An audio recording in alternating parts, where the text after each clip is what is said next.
Okay. Hello, Alicia from Councilor Flynn's office. Thank you for joining us. So Sheila, would you like to do a quick intro before we share your wonderful video? Sure, happy to. Just before, I think it was during our last in-person meeting, Mark and Suzanne announced that we were an official neighborhood, which was pretty exciting.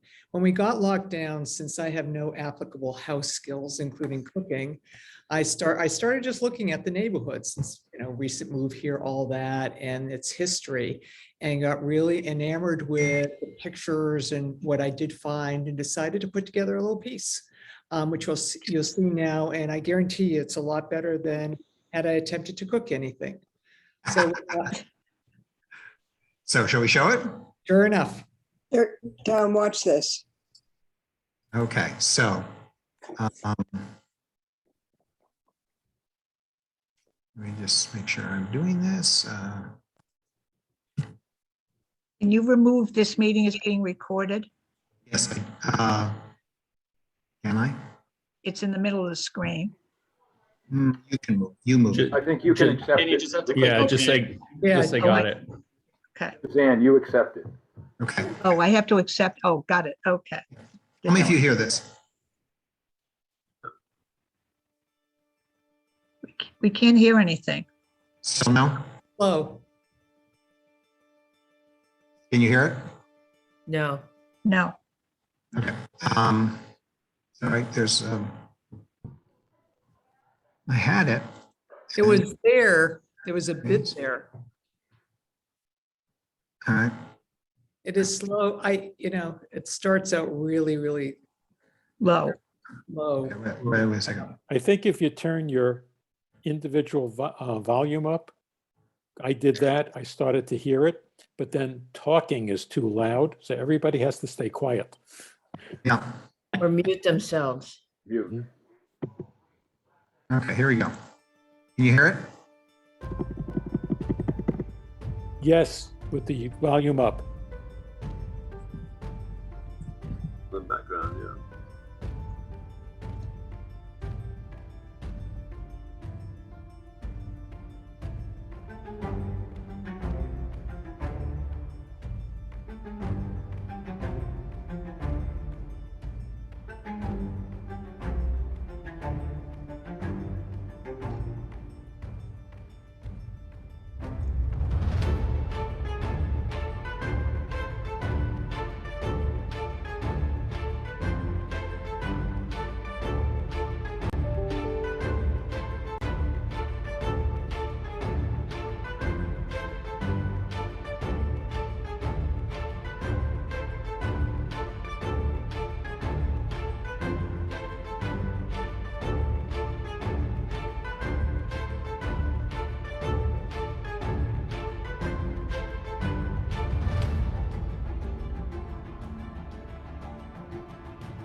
Todd, is that annoying audio? Right? Beautifully done, Sheila.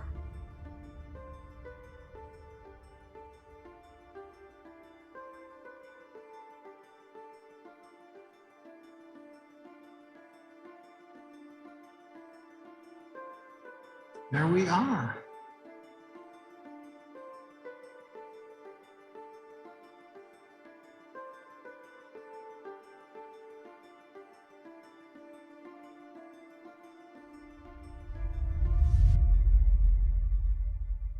Your video editing skills are incredible. That's bravo. I gotta say, congratulations, Sheila. Beautifully done. That was fantastic, Sheila. Nice job. Yep, you. very Yeah. nice. So Nice. when did we become a neighborhood and what does that really mean? I don't know, John. What? Tell us. I don't, you'll have to correct me on the exact date, but over during when Mayor Walsh was here, previous to the transition, the Wharf District was recognized as a neighborhood. So you all actually have your own neighborhood page on our neighborhoods website. I am your, while it says waterfront in my title, the Wharf District or the Wharf neighborhood is part of that area because I cover more than waterfront than just the Wharf District area itself. But you all are your own neighborhood. So yeah. So Sheila, when that was a lovely video. When I Yeah. first moved here 6 years ago, I contacted City Hall and said, I'd like a sticker for my car for permit parking. And they said, where did you live? And I say, Harbor Towers. They said, you're not in a neighborhood. You won't get one. Right, yeah. We're still not a neighborhood that has resident parking, but you are a recognized neighborhood. Okay. When we take And- a survey or something, do we have a box that checks that says Wharf District instead of downtown? I'll have to ask and see from there because I also know the West End runs into that issue as well. Not every neighborhood has a designation for its own like for census stuff like that or any kind of surveys as well. Not every neighborhood has themselves parceled out. We We're should. fighting for it. We're fighting. Yeah, absolutely. Well, John, I think that's a great question that Norm has asked or whoever posed it. And if you could help us to understand our status as far as the city is concerned and what it is that would be good for us to pursue to more fully formalize it, that would be great. Absolutely. Always happy to help. Great. And how many other neighborhoods have their own video? This is the only one I've seen. Yes, that was the right answer. And now we have more. We have multiple now, Mark. I mean, we have That's the right. public realm video too. I just want to know do. if we get the blue oval sign. That's We the can real if mark we- that we've arrived. We Right. can if we pay for it. Okay. Right. Well, we definitely need that. All right. Before we begin, Mark, yes. could we ask everyone to mute? Yes, Unless they're please do. speaking? Because I noticed in the video where there were a few people who were Yeah. coughing and whatever. So thank you. Thank you very much for that. Okay. Well, so that's exciting. And it's a great start to our meeting. I believe that Officer is here. Oops. What am I doing? Is that me? Sorry. Okay. I believe that Officer Champa is here and might tell us a little bit about what the police department has been up to lately on our behalf. Sergeant Chervette is here as well. Okay. He's There we go. Our new sergeant. He replaced Sergeant Moy. So Great.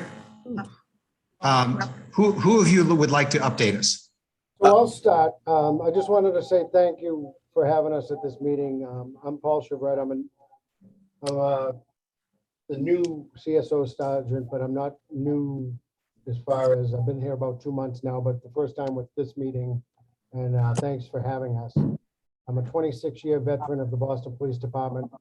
My last 2 assignments, I was a detective in homicide, and then I spent a year with the Secret Service doing cell phone stuff. I was promoted in late January, and I came to A1 as a patrol supervisor. And I did that for a while, and then the captain asked me to step into this role, which has been a whirlwind to learn the different parts of the city. And you are the only ones I've seen a video of, and it was awesome. But Officer Champ is gonna give you a little overview. We're just great to be partnering with you and dealing with some of the neighborhood stuff that you got going on. Very good. Welcome. So not much, I know we haven't met in a while. Just a couple quick reports we'll go over and let the meeting go on here. So just basically on 9/25/21 around 1:45 a.m. in the morning, we had an incident over at the Wild Rover area, 63 Chatham Street, happened out in front. An individual was grabbed by the throat and had his wallet taken. There was a very expensive wallet, valued over around $1,000 or so. And we had a group of suspects that the bouncer had pointed out to the officers. They were kind of in a large group. One scattered on a bicycle, another one ran away officers were able to talk to another individual that they thought maybe was involved, that was in that area. He denied knowing any of the individuals that had fled. The victim actually went to this, I don't want to call him a suspect, but at the time to try to get help. And he, tried to help him out. Or so, it seemed. Long story short, the bouncer, when the smoke cleared, the bouncer spoke with the officers and said this individual was definitely involved. And in fact, the individual went up to the bouncer and told him he better watch himself. He knows he was ratting on him. Am I still going here? Yes, you are. Yeah. Okay. So basically, long story short, you get the gist. They're congregating in these large groups and robbing people, even if it seems like some aren't involved. But detectives, they're on the case, and hopefully we can get to the bottom of this. But they seem to be in large groups when these incidents occur. Secondly, on October 11th at 7:30 in the morning, Christopher Columbus Park. This has been vandalized in the past around Columbus Day. I don't know, if we're calling that or whatever, but it was vandalized. I believe there's a green sign down there that still states Christopher Columbus Park, and it had been spray painted on land back. So I'm assuming that has something to do with Columbus, getting the land or something of that nature. There was some more spray paint and paint marked along the park where the statue area is. Detectives responded on scene, did their photographs, and it's just something to watch out for. I know people are all upset about what's going on, and other people both ways, so we try to just work together here and try to limit the vandalism and just kind of move along. But that's all we really have on our end, nothing major. And thanks for having us. Great. I just wanted to, I did share 2 files in the chat with people. The first one is the cell phone robberies. So nationwide, and I'll tell the group, and I've been trying to spread the word educational wise. Throughout the United States and actually in the UK, across the world, cell phone, they no longer want your cell phones. They want the apps, the financial apps on your phone. So I have 2 children, I have 2 boys, and I try to really drive this home with them, is that you can't, I see it at TD Garden a lot with the Ubers. Once your phone is open, you risk everything with your apps. And that's what we kind of see around the bar areas late night, where people are kind of had a good time and they're not really aware of their surroundings. But it's just getting the message out to everyone that you really got to protect your phone and your apps, lock those down. Double passwords, this and that. Just think about it. I was never a Venmo guy till I came to A1 because people bought me lunch. And I throw a couple of bucks in Venmo and I say, okay, I'm going to share it with my coworkers. Some people we've seen $2,000-$3,000. Some people, their Bank of America is open. Everyone, I was just at Star Market, you hold your phone over it. So that flyer is just pointing out something where educational wise, trying to point people in the right direction of locking down that phone and not giving the phone, hey, can you take a picture of me? And it's mostly at the taverns and later night down the theater district where there's opportunity. The second one, don't get alarmed, it's package thefts. And this is kind of out of our office, where I watched all of those ships off of California, and we have a supply and demand, and people are starting to shop very early for the holidays. And it's just a friendly reminder to really lock down those packages if you're not home. That opportunity when it's just laying out in the foyer or on the street is just, it's just picking, easy pickings for people. So those are just 2 informational sides of things. No worries as far as, what we're seeing. It's kind of a national trend. I tell you with the cell phones that it's a multi-layered response from the Boston Police as far as the detectives and investigations, and we've made some really good progress, and it seems to be moving in the right direction. Thank you very much, Sergeant. Any questions for our friends in the police department? Great. Thank you very much for. Thank you, guys. Thank you for your help every day.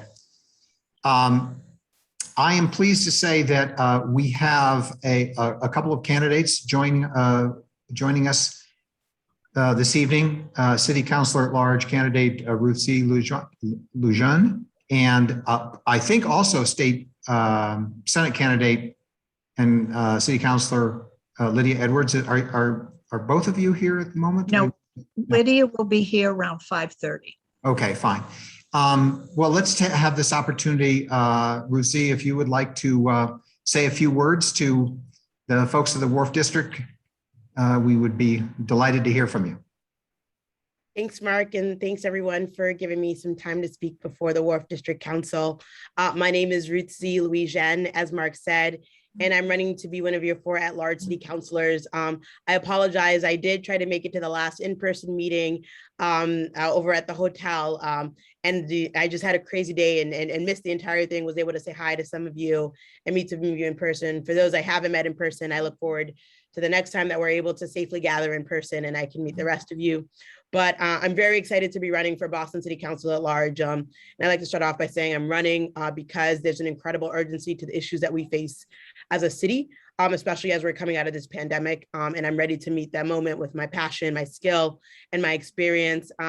When we're talking about affordable housing and homeownership, education, access, and equity, climate justice and transit justice, and making sure that we're supporting our small and local businesses and their ability to access city contracts. Right now, only 1.2% of cities' contracts are going to Black-owned, Latinx, and women-owned businesses, and that's an embarrassment. And we have a lot of work to do to bridge that gap. And I have a lot of the experience that I think will lend itself well in that arena. So I was born and raised here, Mattapan and Hyde Park. The daughter of Haitian immigrants and a proud graduate of our public schools, Taylor, Mattapan, if anybody in the house went there, the McCormick in Dorchester and Boston Latin School. From there, I went to Columbia and then worked at a nonprofit called the Posse Foundation, working on issues of higher education access and equity, and really questioning, center for questioning the idea of meritocracy in the student admissions process at some of our most elite institutions. I then came back here and attended Harvard Law School and Harvard Kennedy School. I represented families facing eviction and foreclosure in Boston Housing Court. So been working on issues of anti-displacement and affordable housing for quite some time. Then worked at a law firm working on issues of voting rights and redistricting, and then served as Senator Warren's top attorney on our presidential campaign, really centering the issues most important to working class families. And I'm proud that we were the only campaigns to have a unionized staff, and I was tasked with living out the letter and spirit of our collective bargaining agreement. I'm a member of the Massachusetts Affordable Housing Alliance, and that started off of my own desire to buy a home here in a city that is becoming, and that is unaffordable for so many of our residents. And then use my legal skills to help them negotiate $10 million in funding to help close the homeownership wealth gap. So I'm a first-time candidate, but it's not my first time working on any of the issues that matter most to voters. I know this city from many different angles, from being born and raised here. From when I was 14 years old, my first job was as a walking tour guide in Lower Roxbury and the South End, giving walking tours of a very people-oriented history of the city of Boston, to when I was 17 years old, when I was working in Rose Wharf at City View trolley tours, selling tickets to City View, as I'm sure many of you are familiar with, and to Boston Harbor cruises.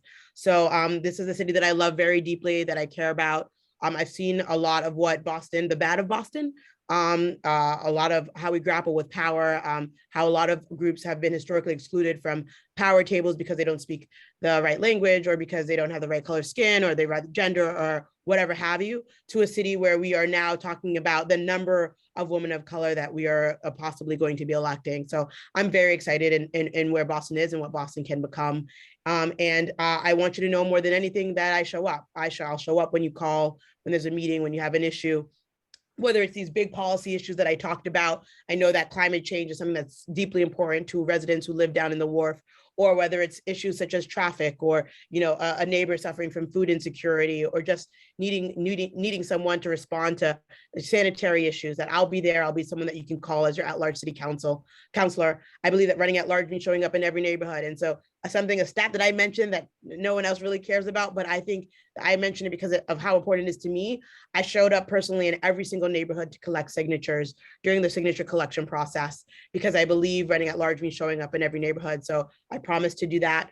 Hope to earn your vote and your support.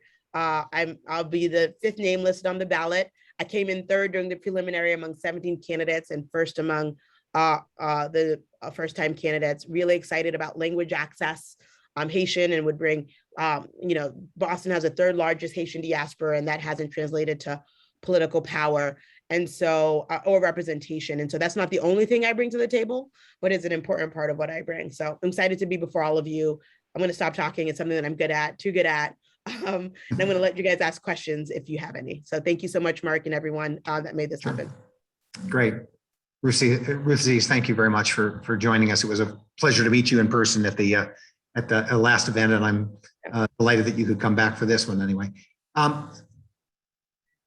I personally don't know that much about what city councilors at large do versus the rest of the city council, but some of the rest of you may have questions that you would like to ask before that one. Is this somebody else who would like to ask a question? Joanne, did you just unmute? I did just unmute. Great. Let's see, I'm delighted that you are running for Councilor at Large, and my experience with councilors at large, since I'm the president of Friends of Christopher Columbus Park, is that some of them have been very good at coming to the park and being involved in different events that we've had, and some never show up. So I do urge you to show up, because it's made a big difference in me, because I know some of the at-large counselors, and I think other people in the neighborhood, and I believe you will do that. And as far as, I think one of our main issues, and you mentioned it, but climate change is critically important in this area. So I hope you will be in touch with us and with all of us along the harbor, and help us get done what needs to be done to save this area. And it's everything that touches the harbor. So thank you for jumping into the race. Thanks, Joanne. And yes, I will show up. Joanne, you and I, we've run into each other even outside of the North End. And so I am someone who will show up. I have entered this race with full heart, with a desire to really be present. The city that I love, love every neighborhood. I'm from Mattapan and I'm from Hyde Park.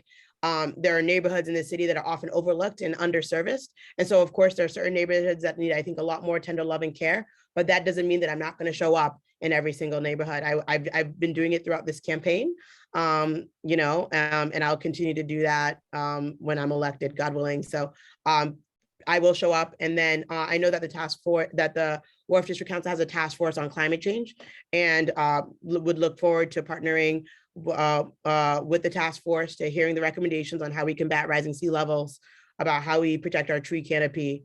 So I look forward to working with you all on those issues. Thank you. Great. Some other questions? You want to miss this opportunity? Mark, I'm happy to talk a little bit more about the difference between at-large and district councilors, if that was helpful. So one of the, so there are 9 district councilors that represent specific neighborhoods here in the city. And then there are 4 at-large city councilors that represent the city as a whole. And which is why we run from neighborhood to neighborhood in the same way that a mayor would. And we are still, just like the way the city council has a voice between the constituents, the residents, and City Hall.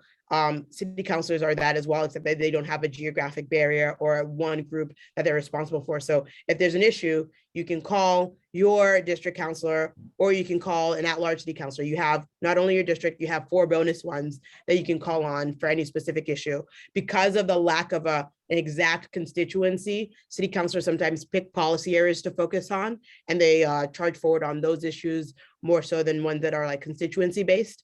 I see myself as I know that I'll be balancing both. I'm already balancing both, especially because of the language access that I bring to the table. Our Haitian residents here in the city of Boston will call on the one that can speak their language more before they call on anyone else. So I will be doing constituent services, and I'm excited to do that just as much as I'm excited to work on the big policy questions as well.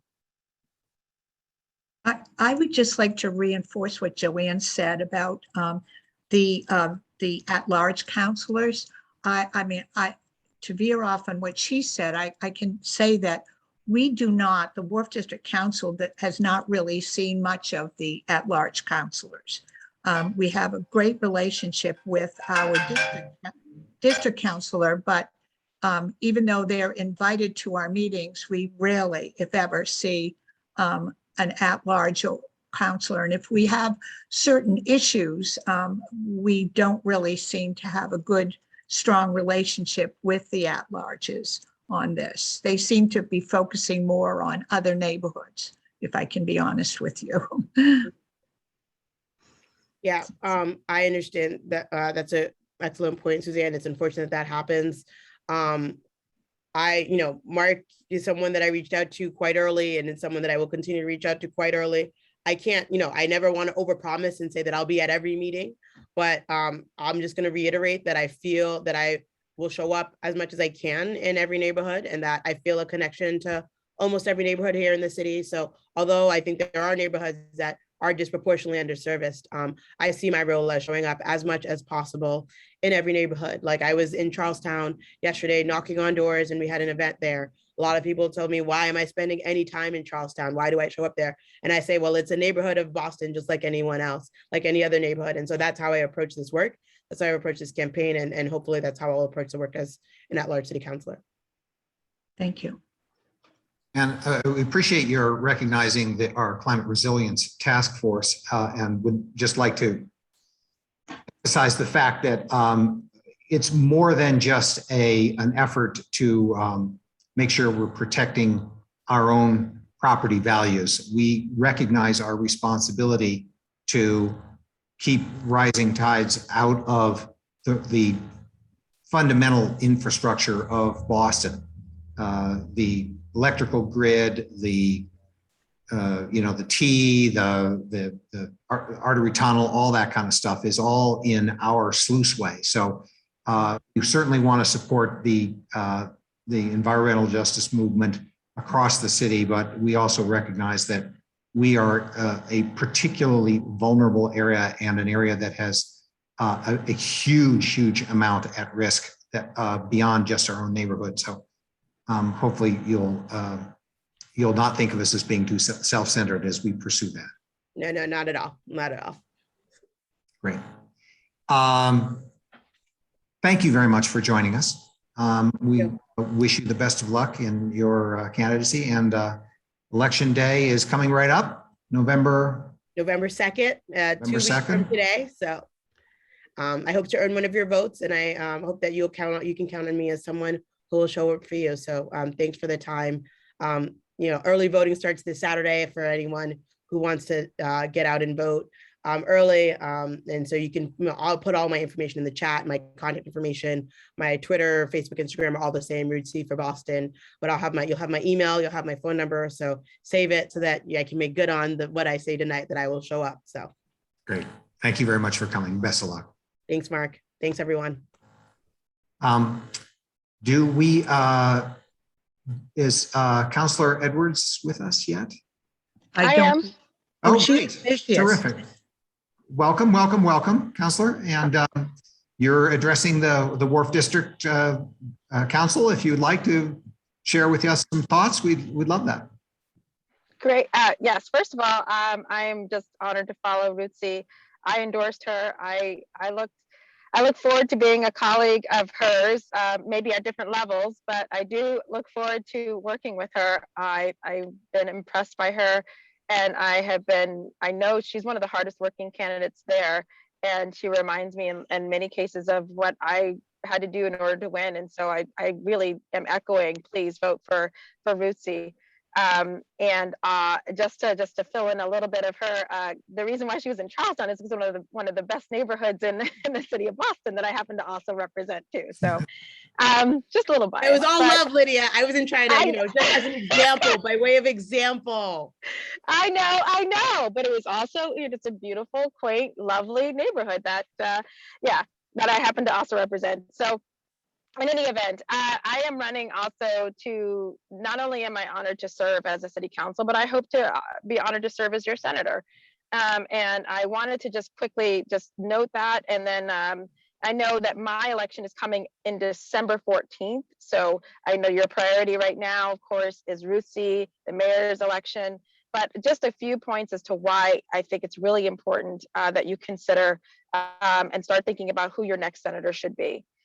You brought up the waterfront, and during Reese's conversation, I'm just going to reiterate that much of what happens on the waterfront is has to do with state law and the understanding of how to deal with our municipal waterfront. I, as a city councilor, came out against the municipal plan. I've been making comments on it since 2019, actually, when the BPDA was first assessing it. And I've continued my opposition and concerns about how this plan was not even trying to truly incorporate environmental stewardship, climate change standards, equity, and honestly, it seemed more of a way to develop versus a way to truly make the waterfront accessible. And I think that that's where we need to be seeing things. And you can do so not just in the municipal plan, but we need to do so in a regional plan. And that's what the State House will help. Me being in the State House will help me do. I represent the largest waterfront right now as a city councilor between East Boston, Charlestown, and the North End. And as a senator, I would continue to represent even more waterfront with Revere and Winthrop, and of course the North End waterfront and the other neighborhoods on the waterfront in Boston. And so I just want folks to know that that's what I'm excited to do, is take a regional approach to a lot of the things I've already been working on with housing and development. As you know, I've written a home rule petition to actually reform the ZBA. And that's right. We as a city of Boston, in order to have zoning reforms, actually have to go to the State House. And that's where I hope to continue that fight, to make sure that when we are thinking about how we're planning and we're looking at the agency that is granting exceptions to all of our rules, oftentimes, we are doing so in an equitable way. The home rule petition includes an urban planner, an environmentalist, term limits for the ZBA, and all of that, again, is pending at the State House right now. I also look at other issues that are concerning us, including addiction and recovery services. It is not just a localized area of Mass and Cass, as we all know. It's a regional concern. And you saw recently with the way that Revere and Boston got into it with where to place individuals and how to provide the most wraparound services for them. And Revere actually would be part of this district, but I think the conversation still wasn't regional enough. It was still very much tribal, of your problem or your problem. And that's not how we need to be thinking about addiction and recovery services. I've had loved ones die from this disease. It is not a time for deciding who's at fault or whose problem it is. It's all of us, and we need to have a regional approach to it. So along with looking at our environmental stewardship at a regional approach, looking at our recovery and housing as well, I think in general, the opportunity for us as not just Bostonians, but those of us who are honestly in the environmental justice community, such as East Boston, to be able to have a senator who's living and breathing the same air that a lot of us are, is an opportunity to really make sure that I won't forget the concerns. I have asthma. A lot of my kids in East Boston have asthma. We have a highway going through, and we unfortunately have a substation being built as well. So we're in the middle of that concern and fight. And I think it's important to have somebody who's in the middle of it, who's also been able to prove results as a city councilor, but certainly also as a senator. I've written legislation to seal eviction records. I've written legislation to help and protect domestic workers. So what I'm trying to say is I'm ready on day one to come in there and start advocating and fighting for all of you. I look forward to hearing more from you, for meet and greets, for questions, and I'll just stop there. Great. And I'm curious to know how you feel about having these two separate election days. Are you concerned about turnout or how that's going to be, how people are going to know what's going on? It's certainly not ideal. It would have been more fiscally responsible to have the election put on November 2nd, but it is what it is. And I think what the goal is, like any other job any other person who's running for office has one job, and that is to inspire people to go to the polls. And that's what I'm trying to do every day, on the phones, on the doors, meeting people where they are. And, you know, I just was lucky enough to pass legislation to make it easier to vote by mail. For the first time, and those of you who are voting by mail, you'll see in the corner, it says no postage necessary. That was my bill that we passed at the city council, and we have prepaid envelopes now. So hopefully it made it one little bit easier, so you're not looking for your stamps to vote by mail. And hopefully that is extended into the special election as well. So yes, I'm very aware a special election right after Thanksgiving is not at all ideal. Could you remind us all who is up for vote on which days, please? The special election for the Senate seat that I'm running for is December 14th. That's the primary. And then the general election is January 11th. And this is just for state Senate? Correct. That's it. That's it. Okay, fine. Great, great. How about some other questions for Councilor Edwards?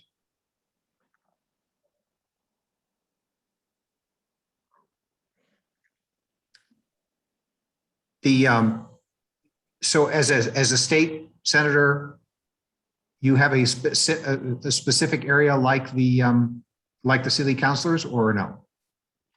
As a state senator, yes, I would. And the district is First Suffolk and Middlesex, and it includes Winthrop, Revere, and then Cambridgeport, and then within Boston, it includes the North End, East Boston, North End waterfront, the Leather District, Chinatown, Beacon Hill, Bay Village, and a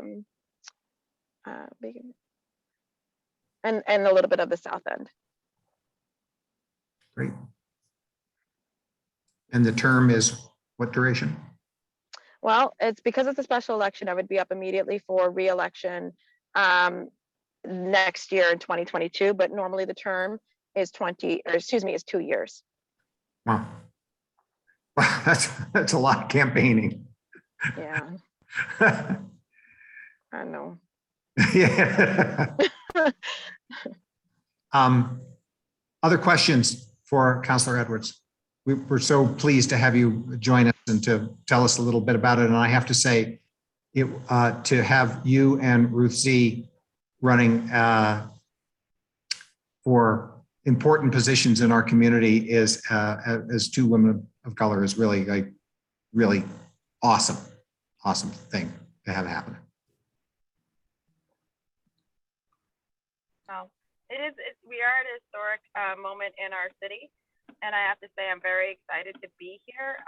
And so much of what I'm able to do is because of the women that came before me, including Ayanna and Michelle, who are there on the city council to welcome us. So there is certainly change in the air. If I may put a plug in for one of the ballot questions that I helped to write, that's the charter amendment, yes on one, that I did write, and that is allowing for a deeper back and forth with the mayor and participatory budgeting. I am voting yes on one. I hope you will consider voting yes on one. I'm happy to send information about that ballot question that is also before you. That'd be great. That would be great. Happy to. Great. Well, thank you very much for joining us, and we wish you the best of luck, and look forward to seeing you again soon. Thank you. Have a good day. You Bye. too.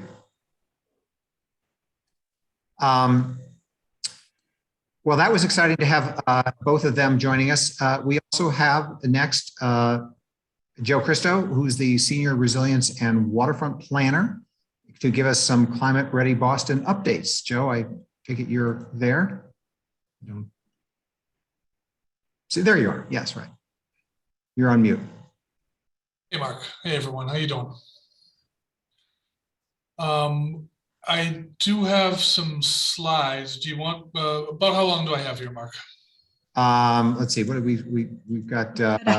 You've got a half an hour. Half an Yeah. hour. Fantastic. Yeah. All right, then I'll go through some slides. That's great. Wonderful. Do I have permission to share these? Try, I think you do. All right. Yep, looks like I should be able to here. Give me 1 second, make sure I have this the right place.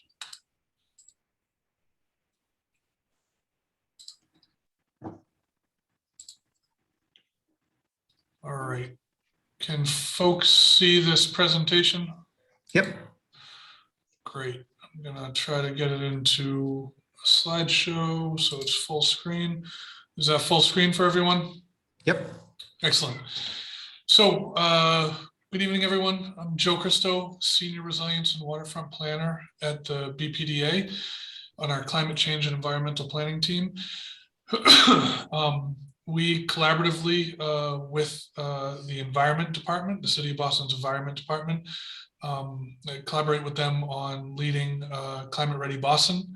And so I wanted to give an update on where the initiative stands right now, and on some implementation projects going on, including the Long Wharf Stakeholders Group and the Resilient 4-Point Channel Infrastructure Project. I know 2 projects that folks here would be especially interested in. So this is a vision from Resilient Boston Harbor, which falls under the Climate Ready Boston program, of how we hope to adapt the city for climate change, specifically looking at 40 inches of sea level rise by 2070.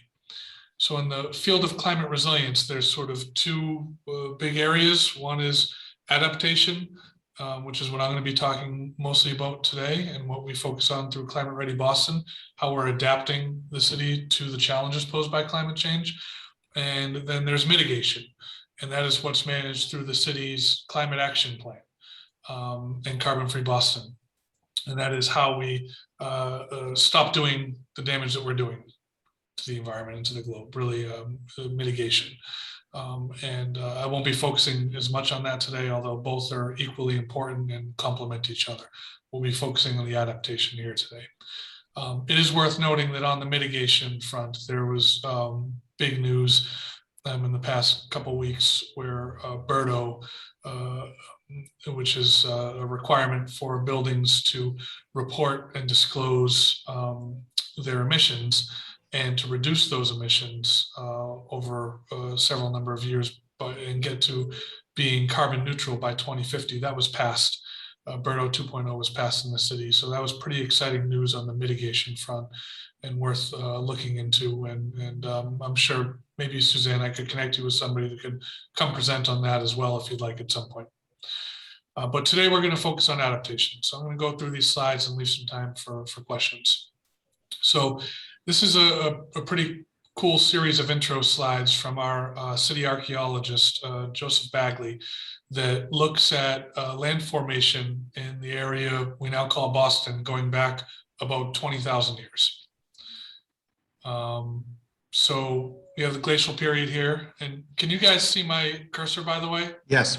All right, we're looking at North End and Wharf District right up in this area. And it'll be right in that area for the remainder of the slides, but that's what it looked like about 20,000 years ago.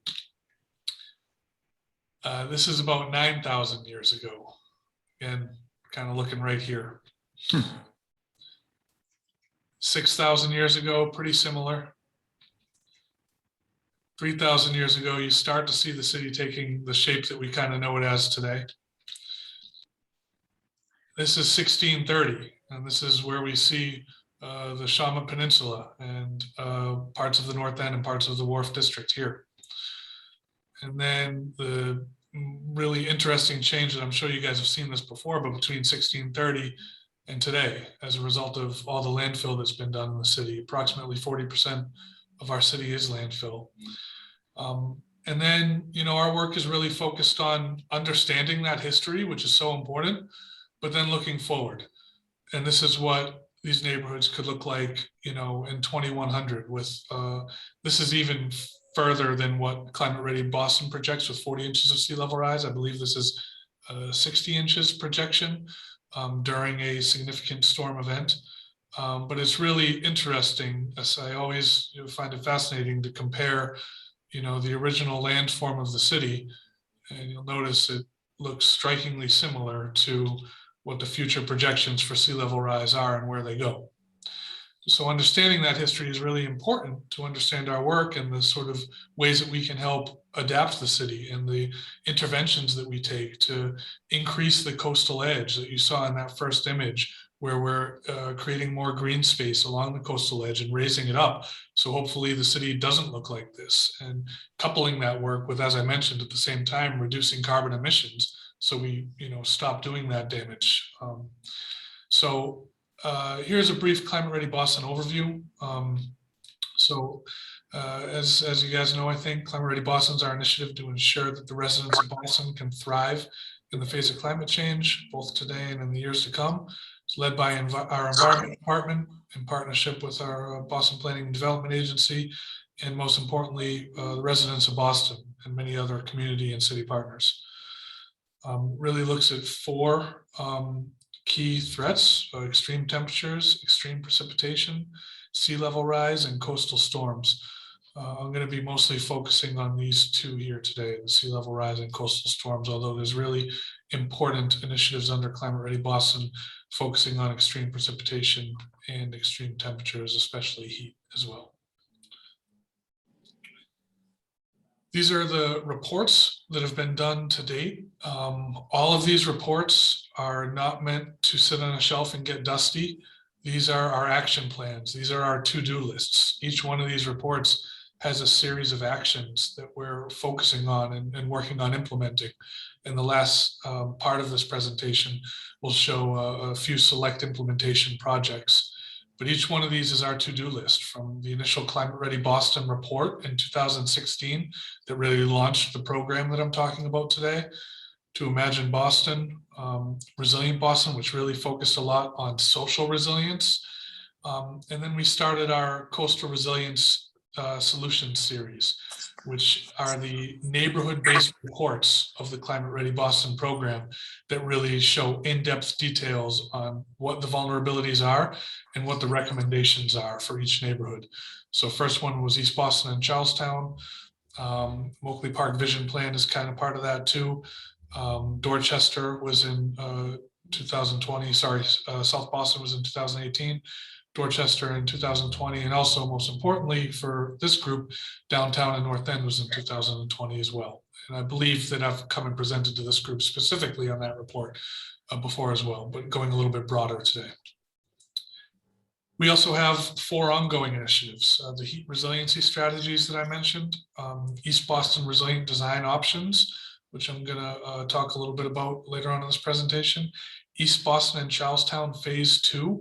We've returned to that neighborhood to do a second round of Coastal Resilience Solutions reports because the first part only captured part of the geographic area of the neighborhood, and now we're trying to capture the rest. And then the Coastal Resilience Flood Zoning Overlay District, which was recently passed by the Zoning Commission to really help property owners best prepare their individual properties for sea level rise and climate change. And you'll see through this graphic from our initial Climate Ready Boston report that it's important to take that layered approach, right? Looking at the protected shorelines, protected communities through that you'll see highlighted in yellow, through social resilience, resilient infrastructure, as well as adapted buildings. So it's a range, a real series of layers, from these large district scale green infrastructure, nature-based projects, to individual buildings, figuring out how they can best prepare as well. And to help individual property owners and buildings prepare, we, in line with the Coastal Flood Resilience Zoning Overlay District, we also released a design guidelines that show a series of recommendations on how 5 different building types can be adapted. So I will share a link for this if folks don't have it already, because it's a really useful resource and guide. So a quick overview of the Coastal Resilience Solutions reports. Throughout these reports, a wide range of solutions were considered, ranging from landscape berms to raised harbor walks to raised roadways. Nature-based solutions were really prioritized. But building level adaptation, as I mentioned, is really important as well. And then where nature-based solutions aren't possible because of site constraints or other issues, at times we, will be utilizing traditional gray infrastructure as well. But there's a lot of studies out there that show that nature-based solutions not only can be more effective for flood protection, but also just have such a host of co-benefits ranging from ecological enhancement to providing more green space for residents and a host of other benefits as well. So this is from our first Coastal Resilience Solutions report that I highlighted on that overview slide.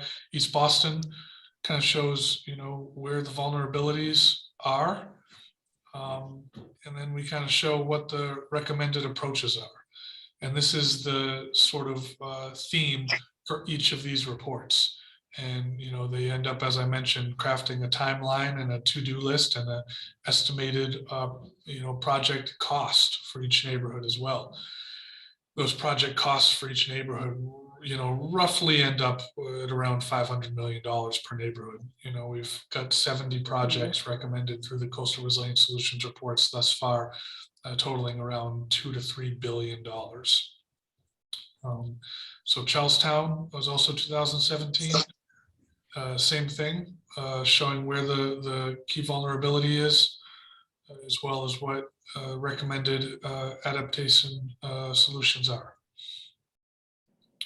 South Boston in 2018, I'm going to go a little bit into depth in that Fort Point project that I mentioned before, but also shows where the key vulnerabilities are. And all of these, by the way, are showing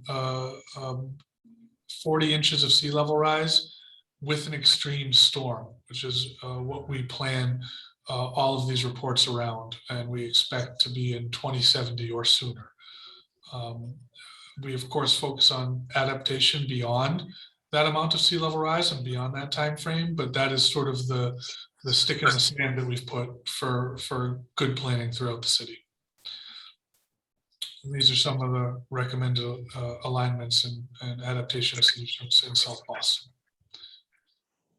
Dorchester, 2020. One interesting fact about Dorchester that is quite different from most of the other neighborhoods is almost the entire waterfront is not owned by the city of Boston. Most of the other neighborhoods, we have existing city property ownership through various parks, or other types of buildings and properties, but 9.2 of the 9.5 miles of shoreline in Dorchester are not owned by the city of Boston, which makes coordination with federal, state, and property owners, as well as private property owners, all the more important. This map looks a little bit different from that report. You see they've highlighted the major pathways as well. And then some of the solutions. And one thing they highlight here that's really important for all reports is the ability to tie into new construction that's also happening in the area, and really highlighting that mix, as I mentioned before, of district scale, nature-based solutions, as well as building level. They have to work to complement one another. And then North End and downtown, of course. This is another image from Resilient Boston Harbor and Coastal Resilience Solutions for North End and downtown. And here are the key vulnerabilities for this neighborhood, a slide I think most of you are very familiar with. This one actually shows both 9 inches and 40 inches of sea level rise, as well as the pathways. I think this is one of the better sort of vulnerability analysis slides of the reports. And then what the mixer approaches are, how you combine the inland the roadways with open spaces and a harbor walk, and potentially going into the harbor as well. And what those trade-offs are between those options, which we've all talked about here before. And again, the importance of thinking about those district scale in collaboration with private property owners. So a few select implementation updates. I've got about 5 minutes left to make sure we leave some time for questions. As I mentioned, we have about 70 projects identified thus far at approximately $2 to $3 billion. Where we have an online project tracker thus far that's kind of needs some updating, but it's a good tool that I'll send along the link to as well. And this is a screenshot from that. But each one of the recommended projects in each one of the reports is represented on this tracker as well. So Long Wharf, I know Suzanne, you wanted me to highlight this really important. Out of the Coastal Resilience Solutions for North End and Downtown, one of the recommended projects was not only a nature-based solution and green infrastructure project, but actually a working group to think about how you adapt Long Wharf, the oldest wharfs, it might be the oldest existing wharfs in North America, to the challenges of climate change. And so we did kick off a stakeholders working group around the time of the launch of the report. It has not met in a while. We are working to figure out when the next appropriate meeting is, but that doesn't mean that things aren't progressing, because there has been believe it's a $500,000 budget approved for an in-depth vulnerability study for Long Wharf, which was the first action item out of the stakeholders working group. So that is moving along, which is really exciting news. And I'm keeping track of these things I'm promising to send along as follow-ups, but I will send along a short description of what that actually entails as well. And hopefully an RFP will be coming together soon to do that work. It's very similar and complements the work that Mark, you guys are leading, and Suzanne. Very much so, yeah. Yeah. So I want to highlight a project that is has been implemented, because it's really, I think, useful to show, what it looks like from vision to implementation. And to be fair, this project did start to have some design work done before the report was released. The Coastal Resilience Solutions for Downtown and North End report was released, but it was adapted through that report process to make sure it is as resilient as possibly can be, and so this is what that area looked like during those 2018 storms. This is the Harbor Walk along Langone and Popolo Parks, about 4 blocks from my apartment, actually. I did not take this picture, but it is a good one. And this is the initial recommended design for the area. And look at how it was adapted to increase the site grading and elevation. What it would have looked like during an extreme storm. I think this was with 40 inches of sea level rise and a significant rain event as well. But then with the adapted design, this is what the actual projections for that area look like. And this is what we have today, a resilient, welcoming park that I hope folks are making their way down to, because I think it's absolutely beautiful. You see, I'm there often. It's a really diverse population in the park. You got good softball games going on next to bocce, next to folks enjoying the water. It's wonderful. Moakley Park is a huge project for the city that really protects significant parts of South Boston and Dorchester. So that's one of the important actions going on right now too. The Parks Department is leading this and has recently gotten to 100% design, which is exciting, and seeking funding options for the really significant price tag on the park as well. East Boston Waterfront's another one. We have taken the conceptual design that is in Coastal Resilience Solutions for East Boston and Charlestown, the first phase, and have, with the help of the offices, the state's Office of Coastal Zone Management, advanced that to an in-depth design. And so that is now ready for funding to think about further design and implementation, which is really exciting news. And then Fort Point Channel, this is, on the spectrum of projects I'm talking about here, Langone and Popolo is at one end of the spectrum where you have completed, construction there. Moakley in East Boston and as well as the Long Wharf stakeholders group are kind of at another end of the spectrum, where you have the conceptual design done, but we're really looking at what the next steps are. 4-point channel's right in the middle, right? We took it off the pages of Coastal Resilience Solutions for South Boston, applied for a FEMA grant in 2019.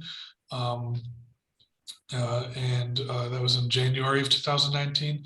In June of 2019, FEMA identified it for further review, which means it's a finalist in their pre-disaster mitigation grant program, which has since grown into the BRIC program. I'm sure you've heard about the Building Resilient Infrastructure and Communities program.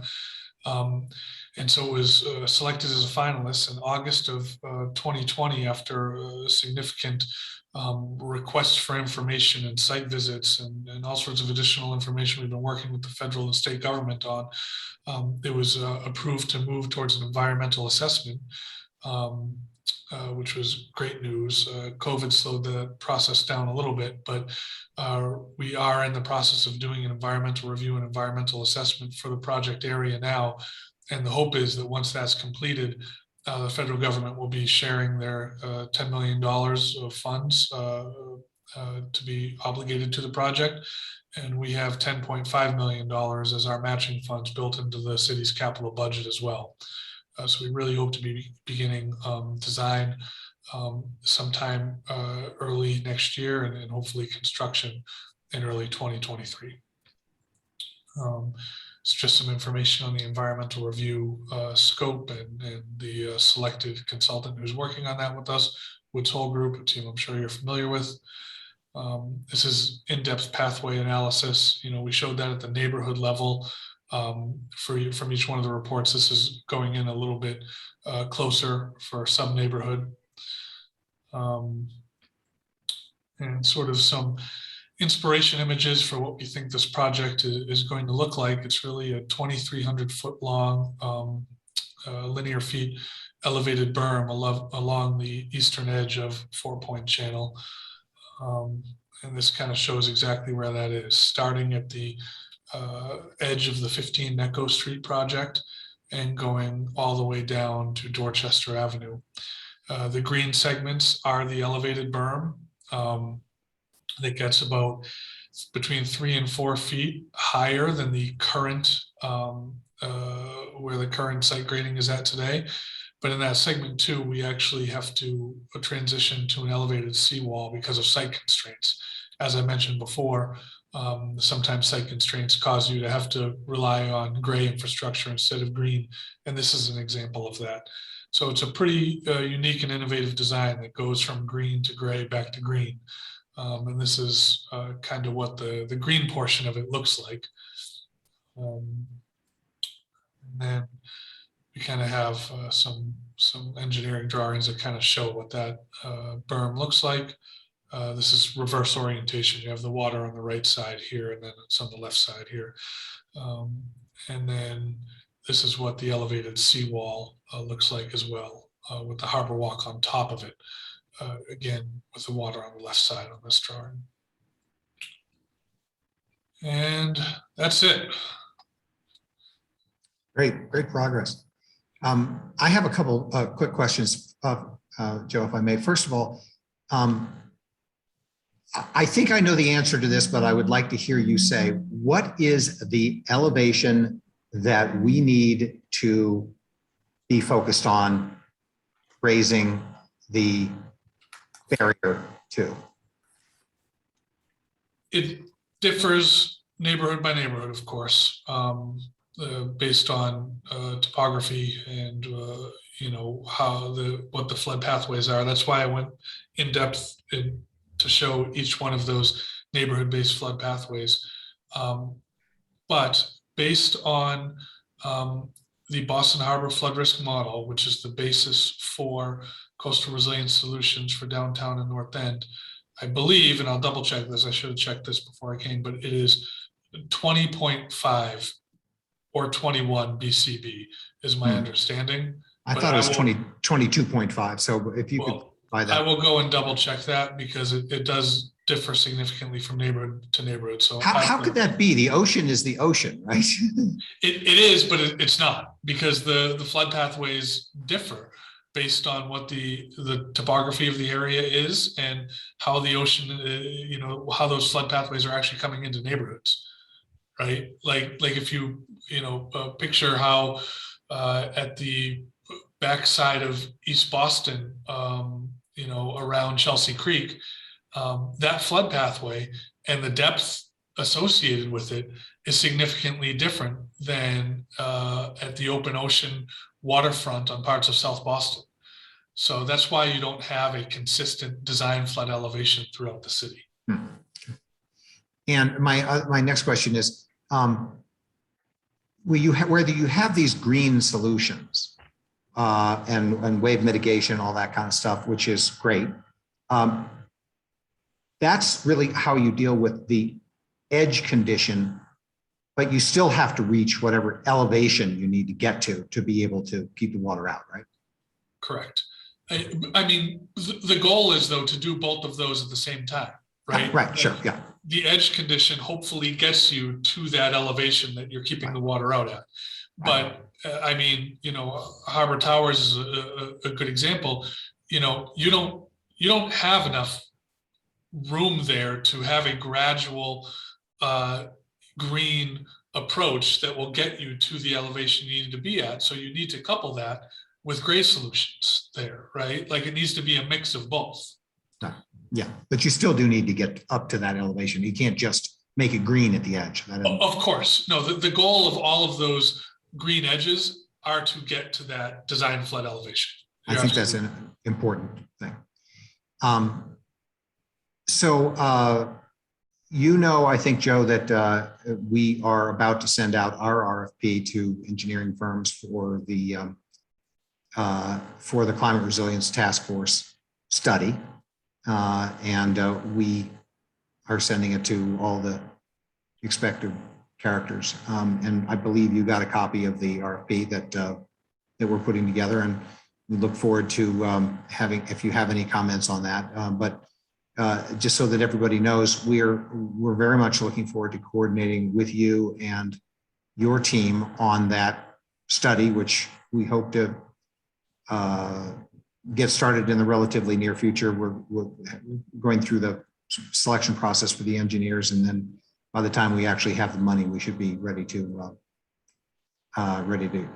kick it off. What questions might others have for Joe? It's a great opportunity because you're really in the thick of all this. Hi, Joe. Norm Meisner at Harbor Towers. Good to see you again, and thanks for the presentation.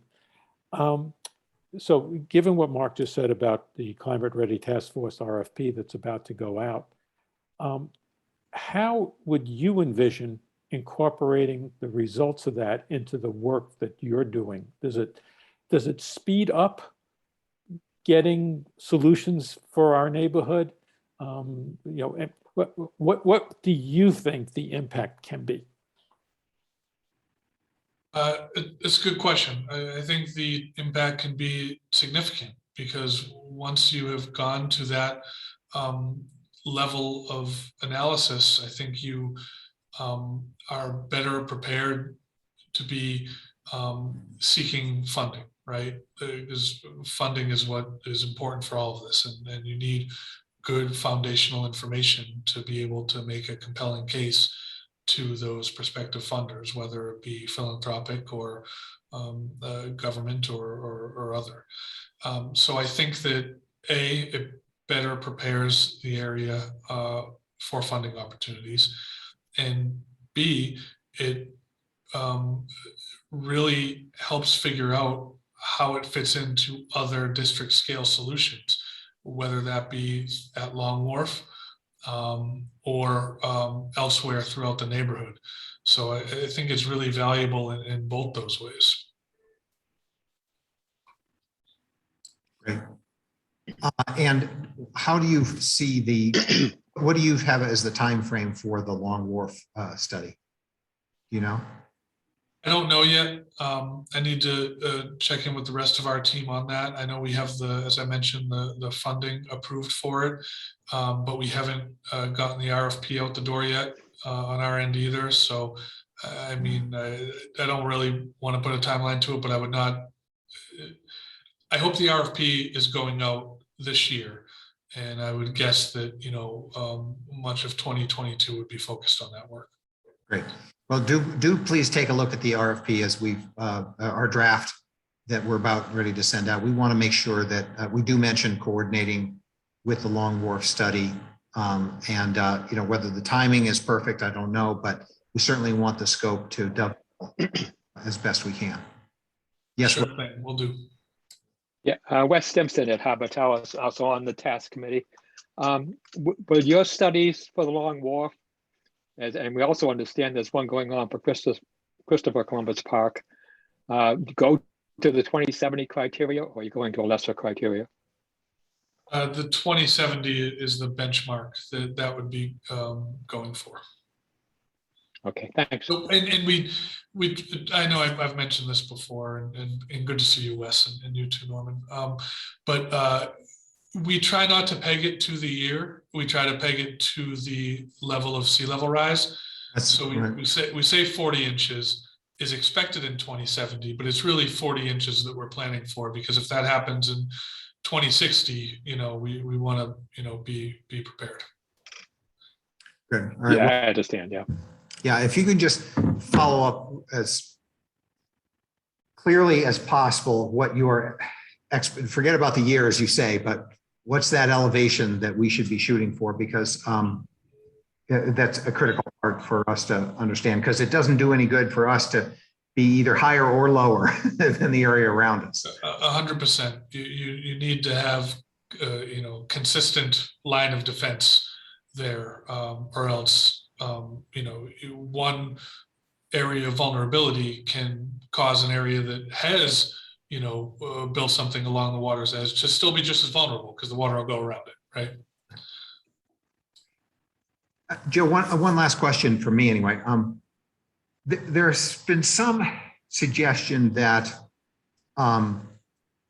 if one area has been raised to a safe elevation, it endangers the area around it.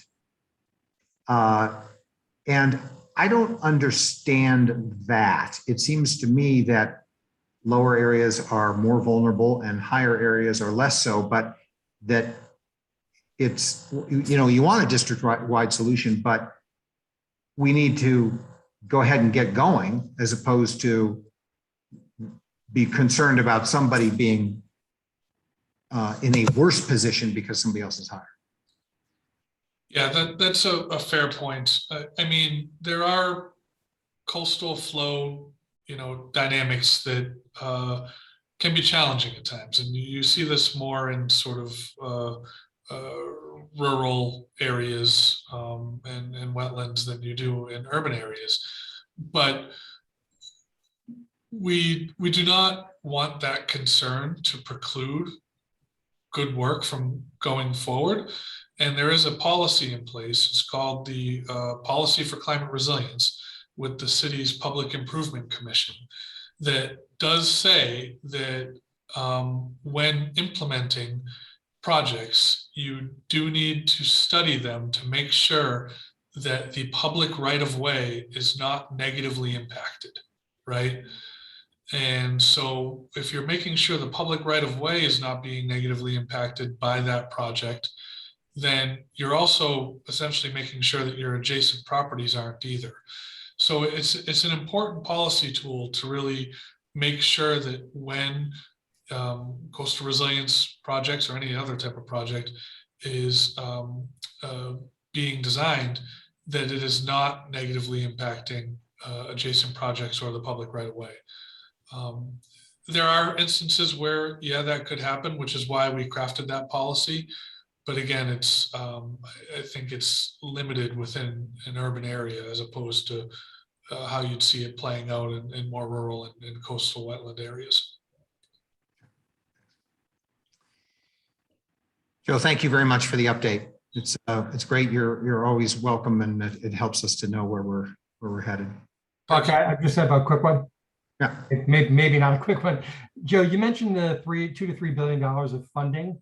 Could you just break down, if you can, where that's coming from, public versus private, and on the public side what that might look like? Sure thing. We're focused on that daily, of course. Starting with Mayor Walsh and then, continued by Mayor Janey, there's a commitment of 10% of the capital budget towards projects exclusively focused on resilience. So the city is, really showing its priorities through that commitment, first and foremost. That's not nearly enough, of course. And so it is through then a combination of other type of funding opportunities. I mentioned the FEMA PDM now BRIC program that hopefully we'll be seeing $10 million from by the end of this year. We're applying for another BRIC grant this year as well. And we're daily exploring other funding opportunities, both at the federal, state, and philanthropic level. And then it's having the private development kick in as well, and making sure that when new development is being approved, and Rob can speak to this obviously, that it is contributing towards district scale solutions and making sure that it's enhancing the climate resilience of the neighborhood that is being approved in. And by doing that is picking up part of that paycheck as well. Great. Matt, does that answer your question? Yeah, it would just seem, given where interest rates are, where credit ratings are, the demand, that would seem this would be a great time to issue a big bond to fund a ton of this stuff. Well, we have two mayoral candidates right now who I think both have sort of innovative ideas on that. And I'm sure that bonds will be something that will be being explored. Great. Thank you, Jeff. Look forward to having you back again. Thanks so much, everyone. We're going to have a Greenway update from Keelin Caldwell, who's the Director of Programs and Community Engagement for the Greenway. Great, thank you, Mark. I am also going to share my screen, so 1 second. And can everyone see that full screen? Yep. Okay, great. Well, thank you all for having me back. I know I come a couple times a year with some program updates. I don't always come at the end of the program season, but in talking with Suzanne, we really wanted to share a little bit about a new program that we started this year. That was made possible from funding from the Greenway Business Improvement District. So I'm going to talk a little bit about that. So in late May, kind of as the COVID restrictions were being lifted, the Greenway Business Improvement District asked us to think a little bit more about programmatic ways to activate the Greenway and encourage office workers to return, be excited about being downtown again, remember all the amazing parts of being downtown as part of their workday. And just in case you don't know the background of sort of the Business Improvement District, they provide some stable funding, and then they also provide enhancements funding, which is typically gone to capital projects. So this was a really exciting opportunity to think about that enhancement in a more programmatic way. So we put together that proposal and got the funding for sort of two focus areas. One was really thinking about the financial district and targeting those workers. The other was thinking about ways to kind of uplift and inspire by working with hard hit community arts groups that had had such a hard year when everything was really closed. So that funding was approved in July, which didn't leave us a lot of time to kind of jump into gear on making this work. But in the end, it was really successful working with a lot of partners. We had about 50 new programs throughout the summer and the fall. We packaged the series as Rediscover the Greenway. We worked really closely with the bid and their PR firm Denterline to think about the marketing, to focus the messaging around some key themes. So this is some of the imagery that you might have seen on the Greenway. Specifically, we had Tuesday Tunes. We partnered with the Boston Music Project, which is a nonprofit that provides musical instruments and lessons throughout the Boston public school system, to add some youth and music performances at the Rings Fountain. In August, we also added lunchtime concerts to Dewey Square on Tuesdays. And that was with the partner Aphrodisiacity. That's a woman-led team that curates performances and has a lot of deep connections with artists of color. So that's an example of the Tuesday tunes at Dewey Square. Then on Wednesdays, we did a Wandering Wednesday series with Boston Music Project, again with their teaching artists. We really wanted to try a series where we kind of marched down the park. So we started at the North End, and every Wednesday at lunch, kind of see a different performance in a different area. So that's an example of that at the Rings Fountain. And then Takeout Thursdays was an idea we kind of started in 2020 that we kept building on. So we worked with the Powell Arts Center in Shin Park to bring curated performances on Thursday evenings, encouraging people to get takeout from the restaurants and eat there. We also partnered with the Berklee College of Music to bring a range of styles, again, to Dewey Square at lunchtimes, help support our food truck program, which is still very much in recovery mode as we wait for everyone to get back to work downtown. And then the last sort of key piece of this over the summer is that we helped extend a popular lion dance series that a couple of Chinatown organizations had begun in May and June. So we funded an additional 8 Saturdays of lion dances at the gate at noon on Saturdays. And these were super popular. We hope to continue that sort of tradition since it was a lot of fun. Happening now is a fall movie series. Oops, that's just a little bit more of the marketing messaging, bilingual translation.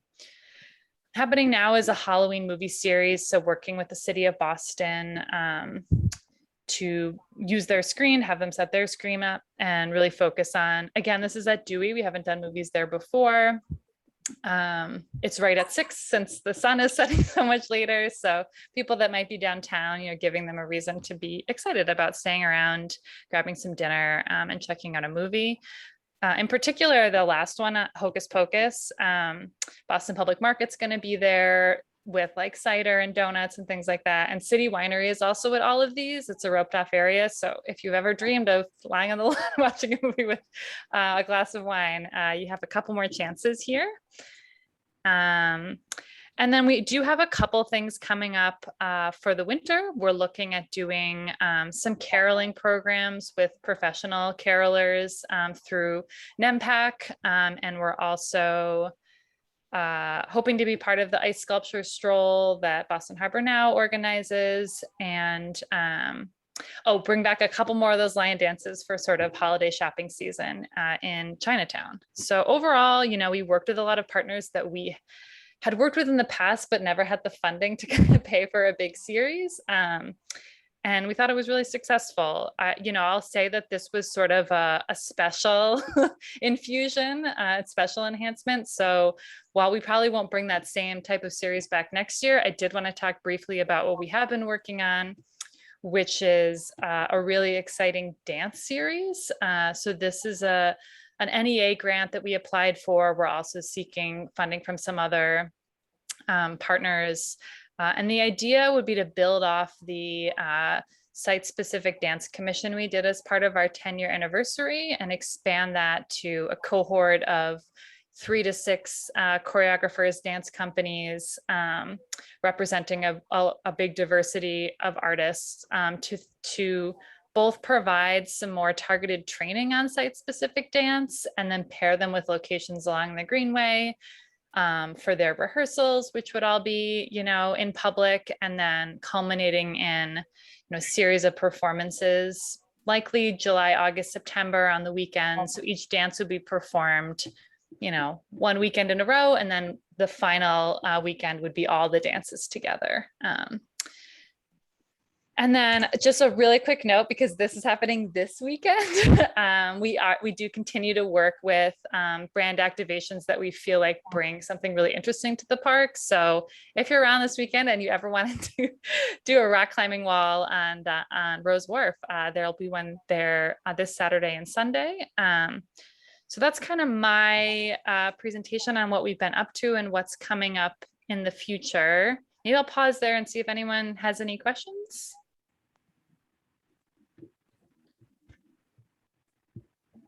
Great. And I'll also note, Suzanne and I talk pretty frequently as we're bringing these programs on board.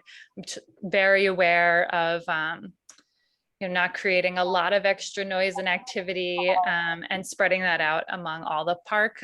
So thanks everyone for being a great partner. And then very excitingly, I wanted to pivot and introduce our 1 month in Director and Curator of Public Art, Dr. Audrey Lopez. As many of you know, Lucas departed in June, and we've been really excited to have Audrey join the team. She comes to us from Santa Barbara. I'm going to pass it to her because she's going to talk a little bit about her background and some of the projects she's worked on. But warm welcome for Audrey. Absolutely. Welcome, Audrey. Thank you, Keelin.